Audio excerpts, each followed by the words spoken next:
What's going on, everybody? Today I want to talk about all the vision therapy and basically what's going on with his eyes.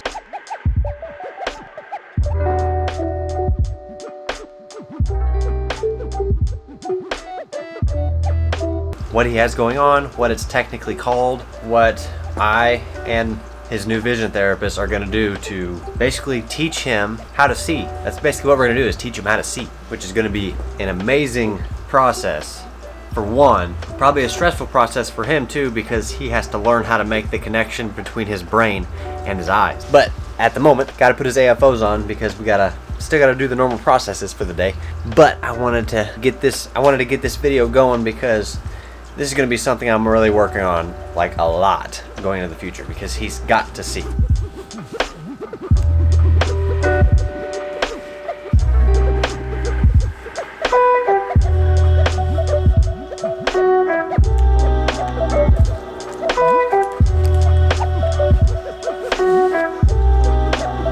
Dude.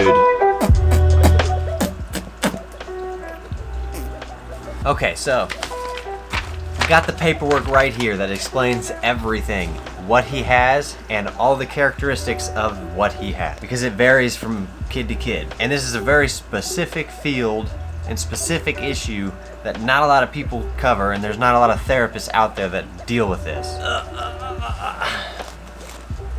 The closest therapist to us is still 2 hours away, so she can only come see him once a month, which is fine because when she sees him, she'll give me the direction and tell me what I need to work on with him, and then, I'll work on that. I'm gonna stretch him out and go over. Okay, I'm gonna stretch him out and go over what he has going on with his eye. So first of all, what is his condition called? It's called CVI, which stands for cortical visual impairment. And I'm just gonna read the definition. This is the definition of what he has. It is a neurological form of visual impairment which has unique implications for functional vision. Hold that thought. You okay? Okay.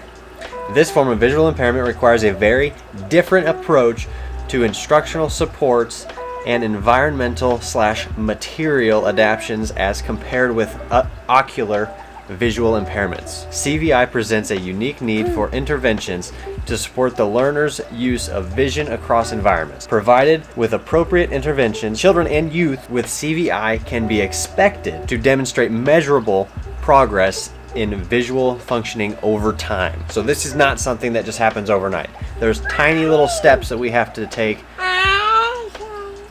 He has tiny little milestones that he has to hit, and then we hammer down on those little milestones until he's got them down before we move on to the next thing. And as of right now, we're just trying to find the specific things that he looks at, locks on, even for a second or 2 seconds or 3 seconds, just a brief period, and hammer down on those specific things. And I got like a little backpack filled with all these items that are gonna support this, and I'll just start with the big stuff. He is talking away. Okay, the big thing, a light box that is adjustable. You basically turn it on. I know, crazy bright, and you can adjust the brightness of it, which is awesome with a dial. And there's basically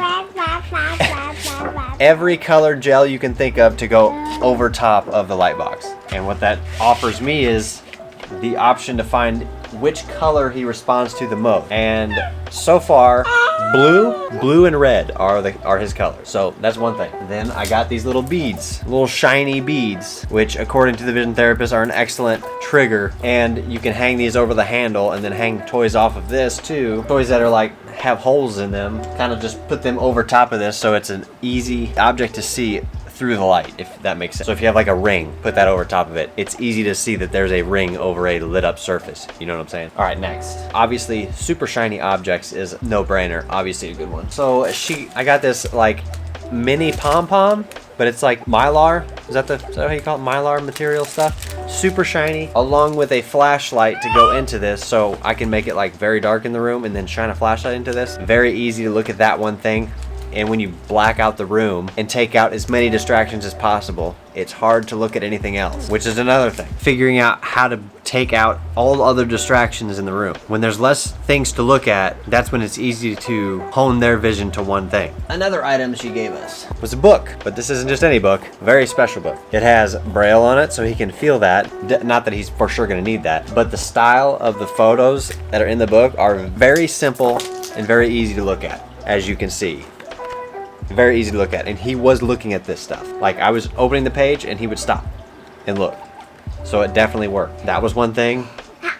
Bless you. The red gel over the light was another thing. And the final thing, I think I threw away the box. Pretty sure it's called an emergency blanket. You can get them at Walmart, like in the camping section, I believe. It's like basically the same material as this, but it's like a long, like a blanket of it, like a gigantic flat surface, and it's like all chrome. So when you have like a giant blanket, you know, over in front of his eyes, that takes out all other things that he can see, and it's just that. And he didn't know what to think. I mean, he loved the sound of it, so he thought it was funny, but he was definitely he wasn't wandering. His eyes weren't wandering like they usually do when I had that in front of him, which is an excellent sign. But basically this video, I just wanted to go over everything I got. And I explained the definition of CVI, or cortical visual impairment. There are 10 characteristics with it as well. And I'll just go over those real quick because it's just quick characteristics of this. And when you know the characteristics, you know what to look for and what to practice with all of these toys that we have. Toys, but they're like, I mean, they're with purpose. So,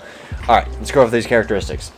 There are color preferences, the need for movement, visual latency, which is just how long between when an object is prevented and when he looks at it, visual field preferences, so which side is he preferring to look more with, difficulty with visual complexity, so like things with a lot of detail and whatnot, the need for or the attraction to light, difficulty with distance viewing, so things far away, which I already know. He's not seeing things far away, they have to be up close. Atypical visual reflexes, which is basically like, does he blink when I touch his face, which he does, but he does not blink when I try to startle him but don't touch him, just like, you know, like when you try to make somebody flinch, he doesn't do that. So that would be atypical visual reflexes. Difficulty with visual novelty, so like, is there specific toys that he's looking at? And difficulty with visual guided reach, is he reaching for things that he's looking at?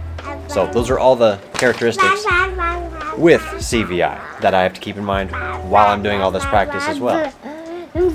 As of right now, I'm just trying to find the one thing that he looks at and stays looking at for a long period of time, and so far that is the light with the red gel on it.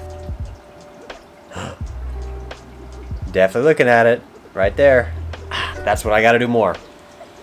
That and that emergency blanket. Those are the two things that he was looking at the most, so that's the main focus. But I just got to make this video real quick, give an update to anybody out there that wants to know about what's going on with his eyes, because there's very clearly something going on with his eyes. If you watch the last vlog especially, he wants to be part of the video too. Yeah, we all hear you. That's what's going on with his eyes. When I have practiced a lot more and have more things to report, I will. But I just had to make this video real quick to go over what's going on with his eyes. If you have any feedback, let me know. Drop it in the comments below. And we will see you in the video tomorrow. I think we're gonna vlog. And we will see you in the next video.